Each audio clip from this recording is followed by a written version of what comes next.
Welcome, friends of the show. Welcome. We are back with another episode of the Ferris Wheel Serious Rock Talk podcast.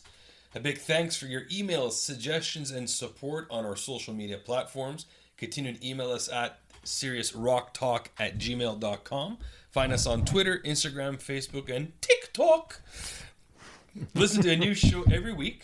Just tune in each Wednesday evening, 7 p.m. New York City time on Cap City Beats, located at www.capcitybeats.ca. Okay, buckle up for some serious rock talk.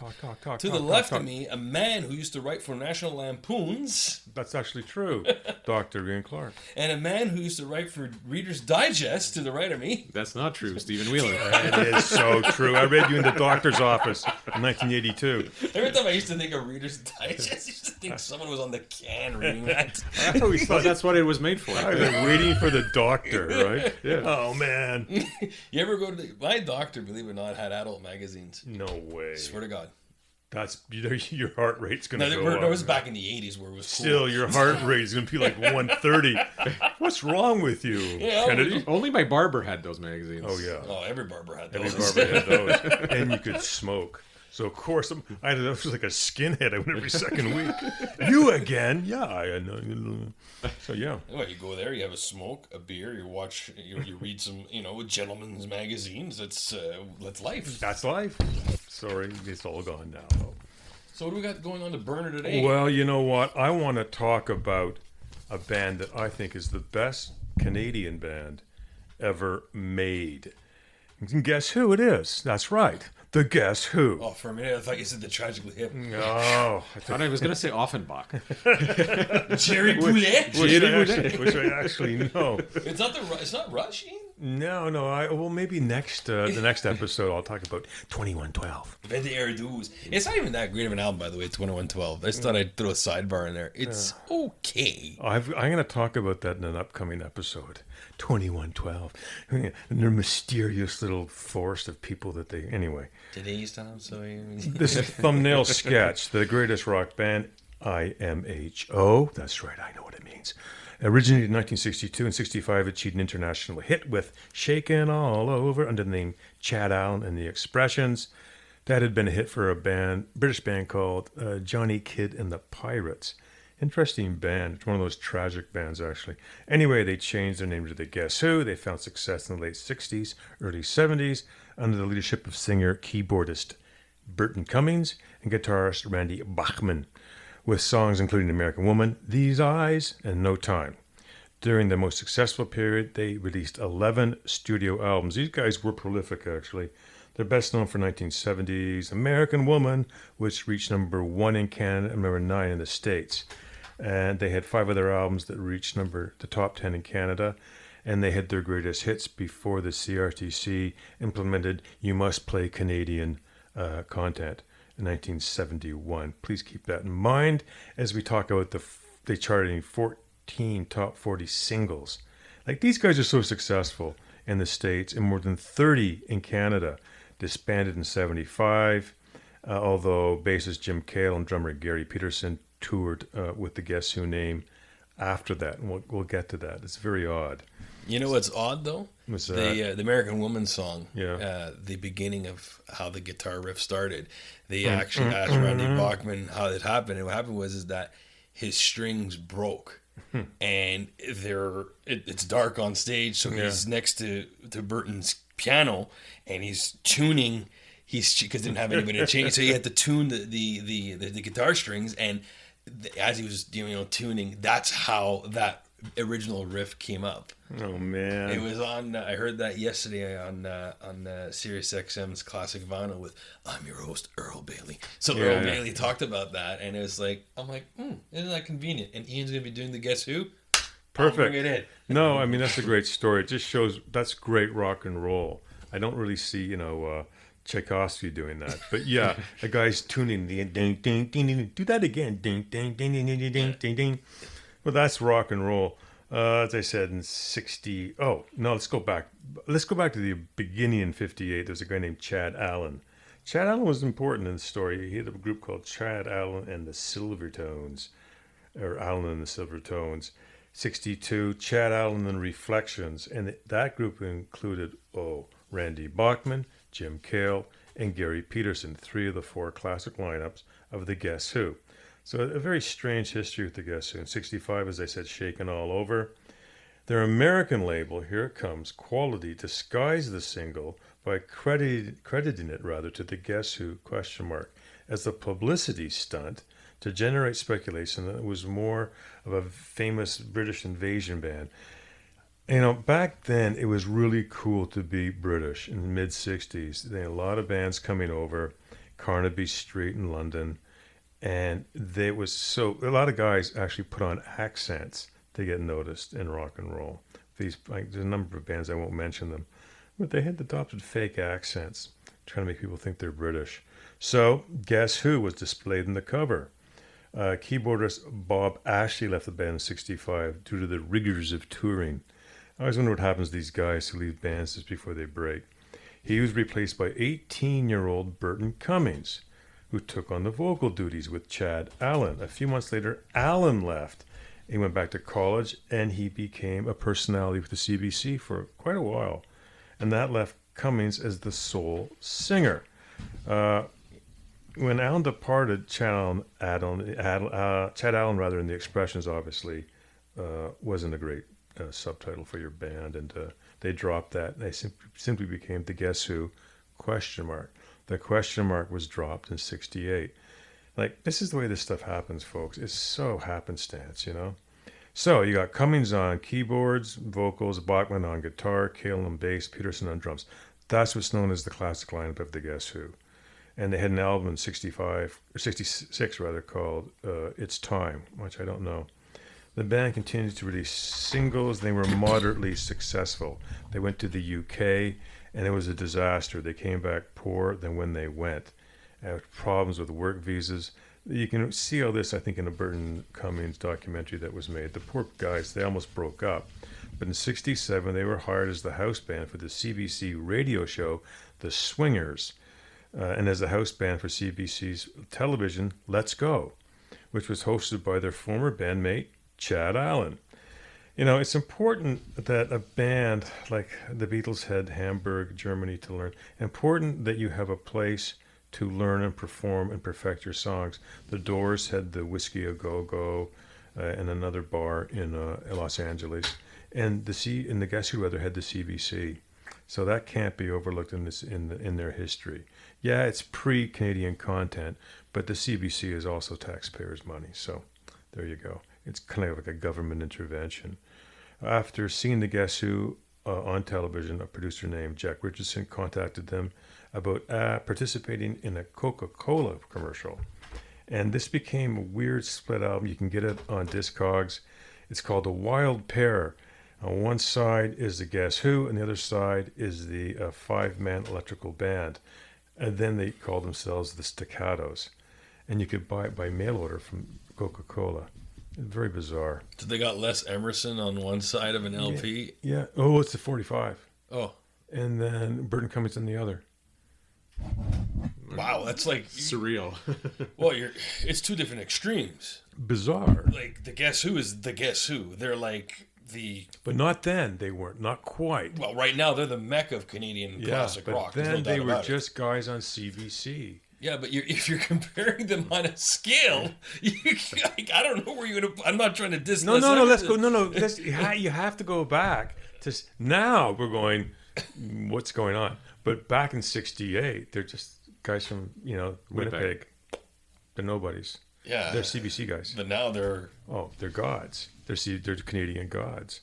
Especially Cummings and Bachman. Oh, yeah. In 68 to 70 is known as their classic period. They were signed to Nimbus 9 label. Boy, that's so 60s. And they were also signed to RCA for distribution outside of Canada. With the dog listening to the... Yeah, Nipper. Probably, yeah. That dog had a name, too. Nipper. Was it? Yeah. And what's that record player called there with The gramophone. Thank you. You have one? No. He's old, but he's not that old. No, because he knows I have a lot of crap at home. Not crap, it's unique shit. I'm going to have to block that now. They transitioned from original kind of garage rock to more jazz. Wheatfield Soul was released in '69, chief success in Canada and the U.S. with These Eyes, top 10, top 10, and the follow-up Canned Wheat, which I think is probably a takeoff on Canned Heat, big, band at Woodstock, was released in the September of '69. It had the double hit Laughing and Undone. Trivia on Undone, the lyric comes from a Bob Dylan song in which it mentions she's come undone. There you go. For the next album. For Laughing, though, tell me the first 20 seconds does not sound like a John Lennon song. Yeah, it kind of does, eh? Yeah. I know. The first 20 seconds. So everyone out there, if you listen to it, it sounds like John Lennon. And then it changes into... Yeah. I've noticed that the other day. Yeah, it's true, though, that static piano. And the way he says, I could laugh, yeah, but I cry. I know, it's a good, or maybe a Bee Gees song. It took me by surprise. You took me by surprise. So like the bastard child of the Bee Gees and Lennon. Hey, I like that. It's Burton Cummings. Always went Barry, Robin, or Morris. I'd rather not think about it, really. Or Andy.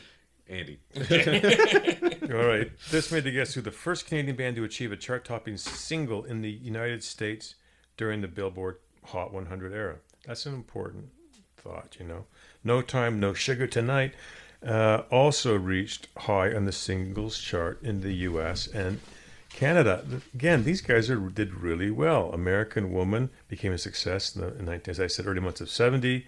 For some strange reason, Bachman recorded an all-instrumental solo album titled Axe. Hey, these guys. So then the Guess Who began recording a follow-up to American Woman, and they only completed 7 tracks. You got 10 years later or something, they released it. Bachman took a break from touring the Guess Who due to illness. Bachman played a final show, this is important, with the band, and then quit in May of 1970. Important. That was the end of the Bachman era. I know he came back, but that was the end of the songwriting stuff, really. Who's the guy that replaced him? Oh, I'll get to that. Okay. His relationship with the Cummings had deteriorated. He converted to Mormonism, and he didn't like the rock and roll decadent lifestyle. So he went on to form Bachman Turner Overdrive, and did quite well there. So that's who replaced Bachman with 2 guitarists from the Winnipeg rock scene, Kurt Winter and Greg Lescue. Winter brought some songs from his previous band and became one of the Guess Who's primary songwriters. I didn't know this. In July 1970, the band was invited to perform at the White House for President Richard Nixon, but they couldn't perform American Woman due to its apparent criticism of the United States. Instead, they performed Iggy Pop's I Want to Be Your Dog. I am kidding, of course. They did or didn't perform it? Pardon me? They didn't perform the song? No! Oh, okay. They probably would have shot in the throat if they performed it. the Secret Service would have taken them out. American... A lot of them... Actually, it's funny you say that. In the classic rock groups that I put posts in and whatnot, one lady said, I didn't like their song American Woman, and obviously she was American, and I guess she took it as an insult. Sure. But Cummings said it's not an insult. It was just a relationship that didn't pan out. That's it. It didn't go anywhere. He didn't actually mean woman. He's just talking about the Vietnam War was on and stuff. I don't need your killing machines and all this stuff.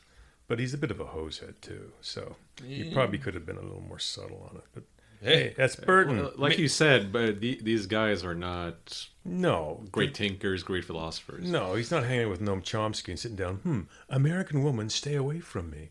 In a metaphorical sense, he's just writing it up top of his head, drunk. And, well, that's pretty impressive. Sorry. Damn right. So what's going on here with the poor old Guess Who? What did I leave them with? American Woman, the line. Okay, they got a revolving door with their lineup. There's a few guys that always hang in there, but they had an album called Share the Land, 1970. Big hits from that. Then Wheatfield Soul, and the Best of the Guess Who. Best of the Guess Who was a popular album. I remember seeing that around a lot. It was a cool album to have. Glamour Boy. You're really tops for a great song. Okay, so after 70-71, their fortunes began to go down. If you listen to a previous podcast of ours, folks, you know about the Clarke 10-year rule. Like, these guys They were around about 8 years in one form or another. And after 70, 71, sporadic hits, right? And a lot of guys left. The two guitarists got fired. Lesky was replaced by a guy named Donnie McDougall, a veteran of the Winnipeg rock scene. Just after 2 months, just 2 months after McDougall joined, founding bassist Jim Cale left. So this doesn't stop. They replaced him with a guy named Bill Wallace, and they recorded Artificial Paradise 73, Road Food, I remember that in 74. Road Food had the song Clap for the Wolfman, which was kind of like a novelty song for Wolfman Jack. He's a popular personality after the movie American Graffiti. It was kind of a goofy song, but really that was their last big hit. Winter and McDougall were fired in 1974. A guy named Dominic Traiano, who's a kind Italian guy from Winnipeg. No, he was from Toronto. He's the first guy who wasn't from Winnipeg. There are no Italians in Winnipeg. Oh, he was from Woodbridge, probably. yeah. A lot of Italians in Woodbridge. He was actually with the James Gang for a while. He was like a really good guitarist, like a jazz-influenced guitarist. And he was with them for a while. What's his name? Dominic what? Traiano. Yeah, good. I think he's still around. What if they called him Mimo? Usually it's Domenico. They always say Mimo as a nickname. I don't know. You could call him. I will. So they released an album 74 and 75. Cummings was unhappy with the stylistic change and disbanded the Guess Who in 1975. C'est tout. Cummings and Peterson were the only members of the band who have served consistently since the beginning of the classic era in 68. Cummings went on a successful solo career. And that's about it for the Guess Who in terms of songwriting. So that's the end of their story for that. In 77, November, the CBC approached them for about a reunion. I don't know why the CBC would do that, but anyway. It's hard to figure. I guess they're a sure hit. But both Cummings and Bachman said no. So at that time, Jim Cale, who hadn't done anything since 72, discovered the Guess Who name had never been trademarked in Canada. These guys are geniuses, right? And he acquired ownership of the name. That's like Ringo taking the name of the Beatles. Like, it's just, okay, whatever. And then he began to tour with a bunch of nobodies as the Guess Who. Like, it's... But they're young, a bunch of young guys. But it's just like fake Cummings and fake Bachman guy. It's so bizarre. Imagine paying for that ticket and these guys walk out. You wouldn't know the drummer anyway. You go, this doesn't look like the Guess So who's the original guy that's there? The drummer. Okay. And he was the original drummer? Yeah. Cale? Cale. Oh, he's the one that stuck around. Yeah. But then everybody else is a fill-in for a touring group called the Guess Who. Cale always sticks around. Nobody wants to eat Cale, man. No, but good point. You know, it's funny you say that because when I noticed when you because I follow the Guess Who on Spotify, but obviously I listen to the original stuff. But their picture that they put of the band, it's like these young guys, and there's this like big, heavy, overweight dude in the background, which is Cale. Oh yeah, it could be. Yeah. You know, he wasn't missing meals. Yeah. Yeah. So I'm like, nah, it's not him. I don't like Cummings didn't look like this. Bachman didn't look like this. No, both everybody was a little heavy. I think they all drank too much. Said Bachman got some kind of gastric bypass thing, and he's as slim as a stick now. But before, it used to be kind of scary. Members of the classic Guess Who reunited after over the years. They went. They did a CBC special. Then they played the Pan American Games in Winnipeg in 1999, and then they got together for the halftime show at the Grey Cup in 2000, and then they played for 450,000 people at the SARS benefit. You can get that one on YouTube, folks. We have to give, for American listeners, so the Grey Cup is our Super Bowl with no budget, no interest, and very little TV coverage. Oh my God, we can't even compare it. No. The Super Bowl is the Super Bowl. The Grey Cup is like, I don't know, a high school dance parade or high school musical. Like forget really it. Good. No. You hear any music? What's that? You hear any music? It sounds like rats playing violins. Oh man, it sounds awful. What's that supposed to mean? Hello.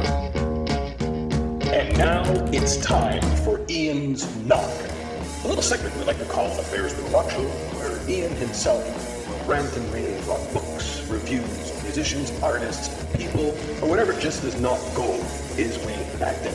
Who knows? You might be on Ian's Knock, Knock, Knock, Knock, Knock. Anyway, I want to talk about something mysterious, folks. I want to talk about the year 1971. I title this, What Was in the Water? Oh, yeah. 50 years. Folks, it's kind of intellectually lazy to correlate artistic achievements with the space-time continuum, but that's just the kind of guy I am. And if Apollo, the Greek god of music, can hear me, I want an answer. What was in the water in 1971? Why there's so many great rock albums for that 1 year alone? It's never been duplicated. How did it happen? Well, a number of vectors crossed, which aren't nearly as entertaining as it suggests the possibility of an alien invasion on the grassy knolls in Dallas. So I'm going with that. Nah, I'm kidding you. Let's look at some of the great albums released in that 365-day period. The following is adapted from Paste magazine. There was a ton of them. The Doors, L.A. Woman. Yeah, okay. There's a dark undertow to the Doors. No kidding. A darkness that remained even as the band left behind the psychedelia of '67 for the raw blues of L.A. Woman. It fits by this time. Morrison's voice was pretty well shot. I was listening to L.A. Woman in my car about 3 days ago, and yeah, his voice is rough. It was really the end, my friend. The album closes with the most atmospheric song by the Doors, Riders on the Storm. Great, great song, eh? Elton John, Madman Across the Water. There's the weirdness and sadness of Levon. Trivia there is, what's his name, Bertie Taupin got the name Levon from Levon Helm. I mean, no one's named Levon. A song of quirky names and scenarios that created a feeling of longing and familial dysfunction, all too common, back with the punch of a chorus. There's Tiny Dancer, which will always be great regardless of what soundtrack it's on. And the powerhouse track, of course. Yes, the group Yes, the album Fragile. This was a big, huge album. It showcases the seamless execution that's easy to forget just how groundbreaking it was. Even the cover art. John Anderson's vocal melodies, he could sing high. Scraped the upper reaches of the stratosphere while the band as a whole pushes rock to sublime new heights. Yeah, it was a really important album. For prog rock. John Lennon, Imagine. The title track relies on his use of word, kind of a, how could I say, his like a magician with words in this one, because essentially it's like a child's verse, right? But because of that, it becomes profound. It's a very clever song that way. It's played at Christmas time a lot. Yeah, imagine John Lennon with no money. That was the original lyric. I'm kidding, of course. Uncomplicated, right? Bass, drums, piano with a little bit of strings. And then he sings the song Give Me Some Truth, in which he's the angry John. And then he's the nasty John with How Do You Sleep, right? Which is his attack on Paul McCartney. So Lennon could be pretty dreadful sometimes. Jethro Tull, Aqualung. It's 1971, so the band beefed up their sound. Sitting on a park bench. Snot running down his nose. And they kind of became a proto-metal band, kind of in the same arena as Deep Purple and Led Zeppelin. It was a scathing indictment of organized religion. It paints an almost Dickensian picture of English life that's as compelling and timeless as it is dreary. T-Rex, Electric Warrior, good album. Bang a Gong, Jeepster, the hits. The Cosmic Dancer, Planet Queen, Lean Woman Blues. Who knew Mark Bolan could write such great songs? He was just more of a centerpiece sometimes. It's a great glam rock album. Pink Floyd, Meddle, Meddle, Meddle. So following the excess of Ummagumma, it was an excessive album. And Atom Heart Mother, Pink Floyd retreated to simply being a band on Meddle. No distracting orchestras, choirs, or wildlife noises. The real star is David Gilmour, whose guitar shapes most of these songs. It's probably up there with their first The Piper at the Gates of Dawn, in terms of being a good Floyd album. David Bowie, Hunky Dory. This is a great album. It explored his penchant for kind of cabaret-esque songs with changes and life on Mars. The song Queen Bitch had the kind of thrashy guitar that Mick Ronson specialized in and used later. and it stands as probably one of the classic songs rather on an already classic album.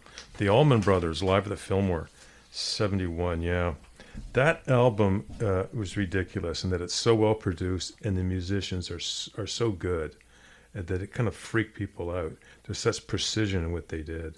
Carole King, Tapestry, one of those weird, incredible albums where every song is great. And it's one of the greatest solo singer-songwriter albums ever released, I think. It's confessional, fragile, honest, positive. And she's not a great vocalist, and that works too, because it kind of, the raw vocals give it an immediacy that you wouldn't get rather in our digitally processed times. I've actually heard that both those albums were used by hi-fi salesmen back in the day, because the Carole King sounds rough on any system, so you can hide. Yeah, good. Nice. Like a system that's too sensitive, you can hide it through there. Whereas the Allman Brothers, even with the shittiest turntable ever made, it still sounds good. The move up on that used to be in the late 70s. George Benson's Breezin'. It could be the worst stereo, and it would sound okay on Breezin'. Every place you went into was, you're kidding, Breezin' again, because it sounds great. Or Steely Dan. No, it's true. Yeah, they're the defaults. The Rolling Stones, Sticky Fingers, first album with Mick Taylor. Brown Sugar is on there. Wild Horses, Can You Hear Me Knockin'? Bitch is on there. Dead Flowers, Moonlight Mile. This is a really, really good album. 1971 again, folks.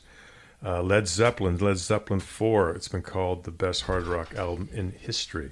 And it was good that they did it, because the third one just sucked. Well, here you go, Led Zeppelin. Empowered by the black magic mojo of guitarist producer Jimmy Page. So we had the epic sweeping Stairway to Heaven, medieval folk, the witchy Battle of Evermore, psychedelic balladry with Going to California. Oh, I love that song. And rock and roll, Black Dog, 4 Sticks, When the Levee Breaks, 8 tracks, 8 classic songs. The Who with Who's, again, folks, 1971, The Who with Who's Next.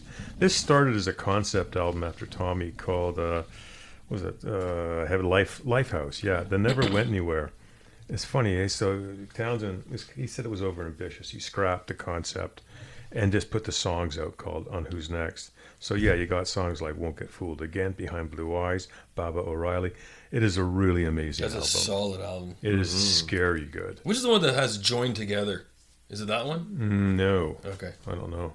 That's a good song. Sorry. Joni Mitchell, Blue. If you like confessional solo songwriter stuff, this is probably, she had broken up with Graham Nash, and it's a solid album all the way through. It's known as her best album, and she released a lot of stuff. And finally, Marvin Gaye, What's Going On? It was written in a response to his brother, who was in Vietnam as a soldier. He used to send Marvin Gaye letters. And it has weird time signatures in it. It has a lot of jazz kind of progressions. And it's a lament for the way things were. It wasn't angry. Back then, 71, a lot of stuff was angry. This wasn't. And it got at wide play, this kind of a soulful sadness to it. Basically what's going on, right? He produced the album himself because Barry Gordy Jr., who was his brother-in-law, wouldn't produce it and wouldn't release it through Motown. So Gaye produced it himself, somehow got it through Motown, and it's probably, I think, one of the best things Motown ever put out. So there you have it, folks. 1971, an outstanding year. My thanks to Pace Magazine. And you can write us, send us an email. What is your outstanding year for rock music? I'm Dr. Clarke, and you've been listening to Ian's Knock. And I think, if I remember correctly, Questlove actually calls What's Going On like the most revolutionary album of the decade. Wow. At least in certain circles. To him, I think it's as important as Sgt. Pepper was for pop in the 60s. I believe it because you listen to it, one side especially, everything's really good. You're listening to, my God, it's like the Tapestry thing, right? Yeah. It just keeps going and going. You're like, okay, stop. Because it's overexposure. It's like a greatest hits. And it's just an album. It's not even Marvin Gaye's greatest hits, which I have in vinyl. It's, so there you go. That was an interesting year of music for sure. Yeah, Led Zeppelin 4 is definitely, it was basically a follow-up album because Jimmy Page has said they got so much bad criticism on 3. Yeah, because I have all of them on vinyl, and to be honest, 1, okay. I know. 2, man, from the beginning. 3, I was like, holy shoot, now what is this? And then 4 is like, oh, thank God. Well, and then 4. House of the Holy is like even, House of the Holy is even good. Yeah, I know. So, I don't know. Like, but honestly, is there really a better guitarist than Jimmy Page? The answer is simple. No, there isn't. Not for that stuff. He's just so smart, and he's like known as a legend. Like, you can't crap on somebody for saying, well, who's your favorite guitarist? Jimmy Page. You don't have to ask why. Yeah, and he was around. He was a studio musician, right? He one of those rare guys that can read music. Like, no. So that's it, folks, for 1971. Should I drift back into the Guess Who now? Yeah, I guess. Well, I guess so. I mean, kind of almost a letdown from that. Can you do like Howard Stern would say it though when he had Burton Cummings on there? He's like, we have here Burton Cummings from the Who. No, not the Who. The Guess Who. Yeah. And he's like, you were first. He goes, no, they were first. They're British. We're Canadian. Yeah, but Stern's a little bit. He's doing this kind of abusive Howard thing too, where he had way too many cappuccinos. The Who. He's got to back up a little bit because he's talking to, Burton Cummings, who's accomplished a lot. Cummings goes with it too, and he sings one of the difficult songs at like 7:00 in the morning. I mean, you're not even awake. Stand Tall, I think. Yeah, which is hard song to sing, right? So, anyway, I was talking about the Guess Who getting together, and after they broke up, the Premier of Manitoba asked them to appear at the Pan American Games. I mentioned that. And then they went on performing, but, the problem was that they didn't own the name. So you'll have, for instance, I remember a few years ago, I guess they called it Bachman Cummings or Cummings Bachman.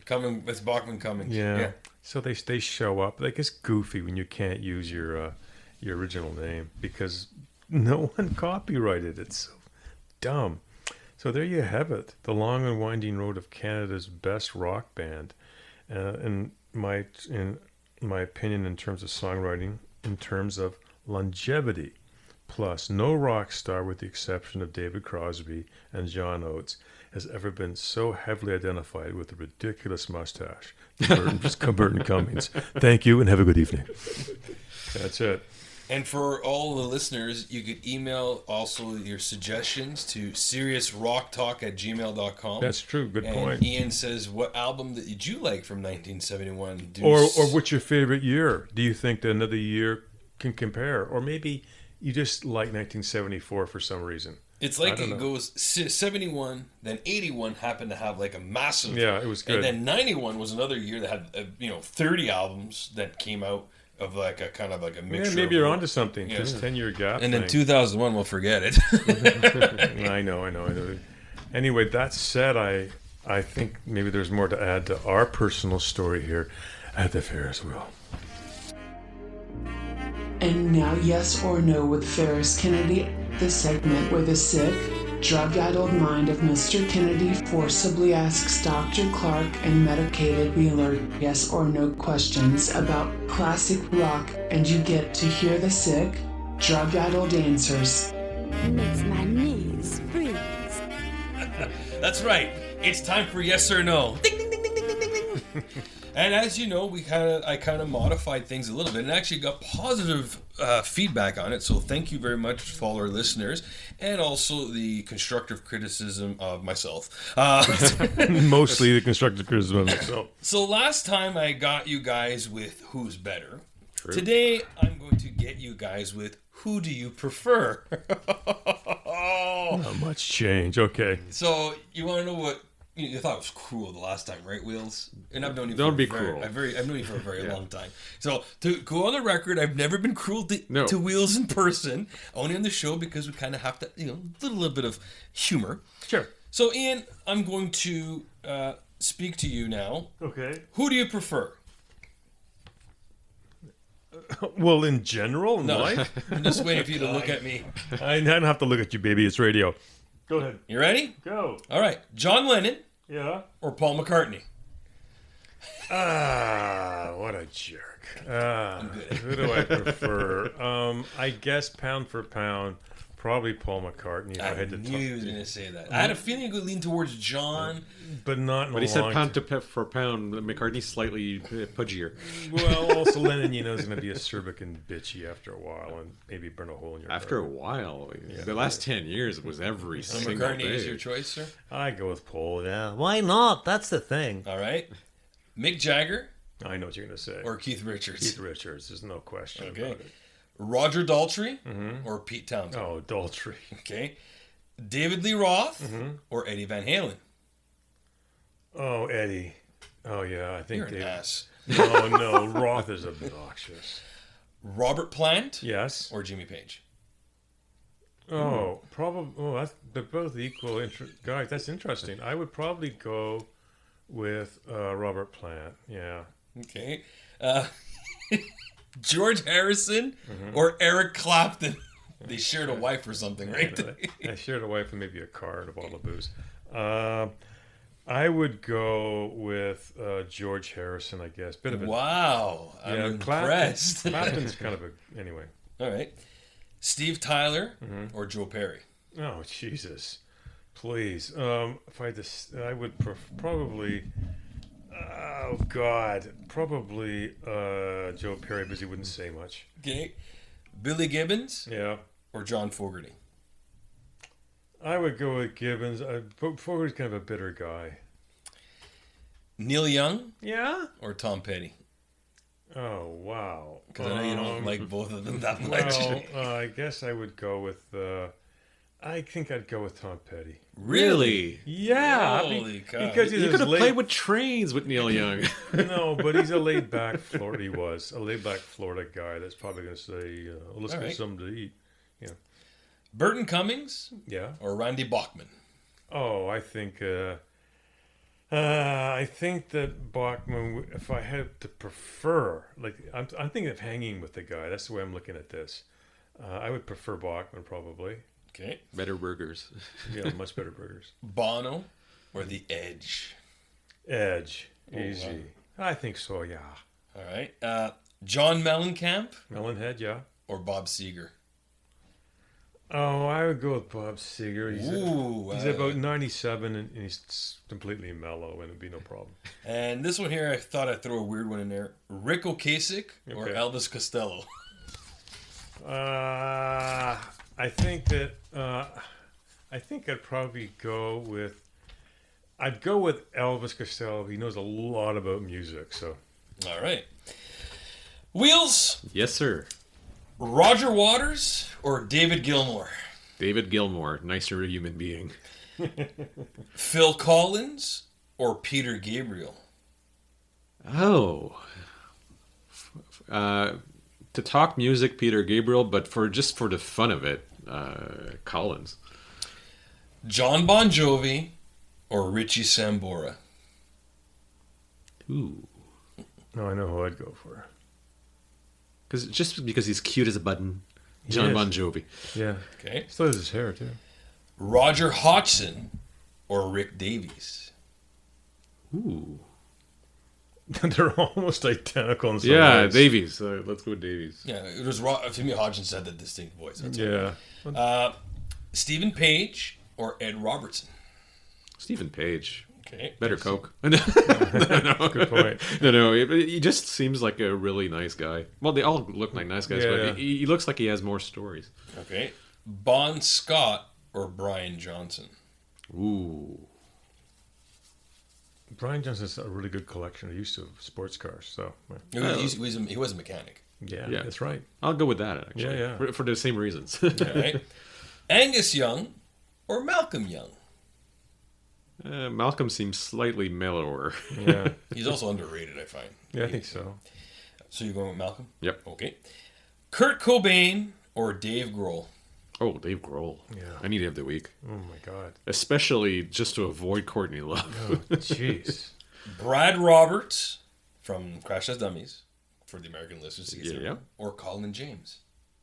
Brad Roberts. Just so we could go all day. Brian Adams or Gord Downie? Ooh. Brian Adams. That's a good choice. Yeah, that's interesting. No, because he's a more like fuller artist. Like we could talk photography. He's had an interesting life. Yeah, too. he has. Freddie Mercury or Brian May? No, Freddie Mercury. It'd be fun. Eddie Vedder or Chris Cornell? Chris Cornell. Funny, and he chose Pearl Jam over Soundgarden. There you go. I was gonna say.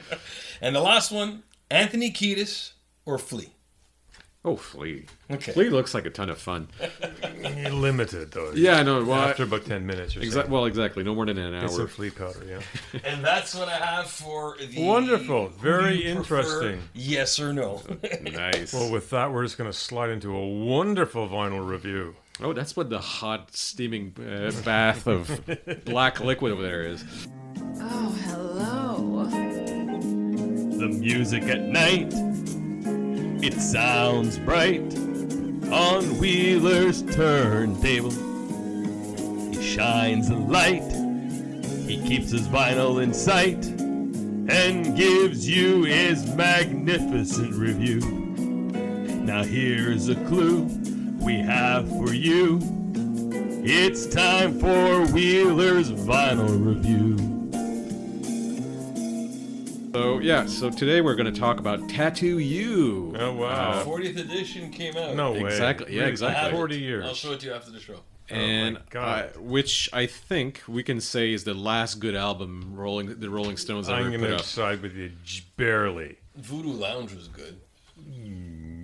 Was that the last Bill Wyman one? I don't think so, was it? Because he left in 93. He three? retired in 93. I don't know. That's a really good question. What was the last album that he was on? I don't know. I think it was that one. If not, what was the one before it? If it's not that one, it was the one before it. I just don't think it's... Steel I'm not an Wheels, emotional Steel- rescue. Yeah, that's the last one. So there's one that they were wearing all this pink stuff on, like they Yeah. were pink, like Miami Vice type Yeah, suits. that's right. They lost their way, man. I think Wyman left at the right time. Oh, yeah. You guys are really good. We should do a show on that. It's true. Yeah. Guys that leave at the right time. Yes, I'm in. So of course, I'm part of this. Of course. So Tattoo You, Start Me Up. So you, I know. It's so overplayed. it's overplayed. Windows but, 95 did it, though. well, exactly. Yeah. We got $1 million for it. Waiting for a Friend, Hang Fire. So you have quite a few nice songs on there, and the new release actually sounds really good. The outtakes aren't as dubious as you would think. A lot of these anniversary editions, sometimes you have outtakes that should have never seen the light of day because they hit the trash can for a good reason. This is not the case. It actually sounds really good, and you have one of these albums where the energy is still really high, unlike the musicians, which I think at that point were either going dry or Yeah. Approaching they're it. pretty dried out by that, I think. so the sound is really good. The extras are really good. There are different editions. There's one where you have DVDs with it. There's ones that are the vinyls only. Go with the vinyl only, I'd say, because what you get on the DVDs are basically shows. And as some of you know, I'm not a big live album kind of guy. Yeah, you've never liked them. Yeah. Yeah, I'm not big on it. Just You don't like them, eh? No, because I find the fans just ruin the song. Often enough. Well, no, like, I hate when they do. No, I want to hear you, not them. What about Frampton Comes Alive? There's only a few certain live albums I'll take. So the Bryan Adams at Wembley, fine, and the Neil Young live at Massey Hall, but that's totally different kind of live. True. Yeah, Because I don't mind unplugged, but I agree with Wheels. I'm not big on live albums. Okay. I know you are. I'm not big on. I just there are some, like I mentioned, Allman Brothers. There are some that are okay. Well, live at the Fillmore, yeah, okay. Yeah, Live at the Fillmore is good. Some of the Woodstock performances are good. I don't know. I just the sound's usually not great on older live albums. I remember my disappointment. It used to be called James Brown at the Apollo. It was the ultimate live album. So I got it in vinyl. This was quite a while ago. And it was a letdown. You can't even hear it. So there you go. And as we have here in the studio, a copy of what, Wheels? Tattoo You from the Czech Republic, actually. Yeah, it's a Czech Republic. No, they're the center of record production. Well, exactly. They were the only place in the world they still had the factories. I just like the look on your Oh, face the right Czech Republic. My God. Better. So you have like the open little it up sticker and on bags it. Of heroin are gonna fall. Okay. Yeah. No. So this is the one I'm holding in my hands is the one I recommend. The Czech Republic produced "Tattoo You" by the Rolling Stones. Got it off Amazon. Oh boy, there you go. Well, it's pretty much the same price everywhere now. You kidding? They gave me a credit of $12. Oh, wow, They okay. guaranteed me a cheaper price. I'm like, great. And then it's sad to say, but when Charlie Watts had passed, I had clicked enter. Yeah. I had it in my cart. Oh, I see. Yeah. So as soon as I got the news, I'm like, Probably a good reflex. Yeah, well, look, it's got what? Keith Richards in the back? Yes, but it's in some extras. Start me up. Early version. So the early version. So it's still gonna go ding ding ding ding like the same. What's the difference? Anyway. What about the later version? Well, That's like the later version when you were awake. Sorry, Wheels, we poo-pooed on your parade with this. no, not at all. Actually, so I'm done. Actually, my Well, very parade good. has been pooed. So what year was it again? Start me up. 81. 81. And I think that probably was the last gasp. So in your view, Ian, they should have just kind of stopped? They should have just stopped and left the building. Yeah. I mean, there's about 4 or 5, I think, good songs there. And that's enough for anybody's album. And after that, you give me a great Stones album after that. My dad said he would have been happy with just Exile on Main. Well, that's pretty early. Wow. My dad, he would have been okay with that. Really, Because eh? 10 years-ish. Yeah. I think it was kind of like putting him on the same barometer as Yeah. the Beatles. That's true. It's about 10 years. And you guys are roughly the same age, so you guys... Yeah. You said it yourself. That is probably their best album, and it was it. I think pound for pound, Exile is their best album. It just seems they discovered this kind of barrel house, roadhouse rock thing, and they stuck to that formula to this day. And I don't think there's a better Stones album than that. But I think with the Rolling Stones is through their tattered, scattered career, you find a great song now and then. Like, it's just really bizarre. You hear 9 of the songs are horrible or mediocre, and one, wow, that's a great song. So they do surprise you that way. They're not consistent.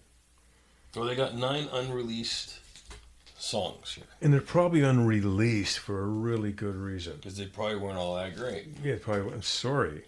That's why I'm always suspicious of these things. But anyway, folks, that kind of wraps it up. And we want to thank you this evening, today, this morning, this afternoon, whenever you're listening, for participating.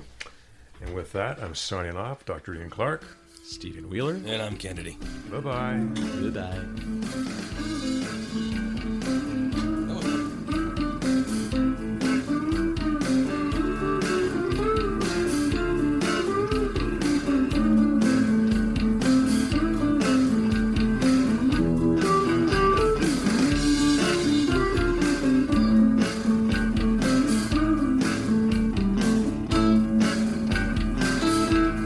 Wow.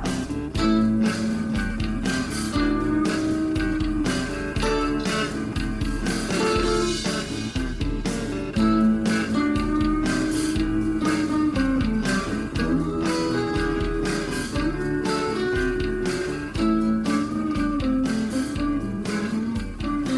ha ha.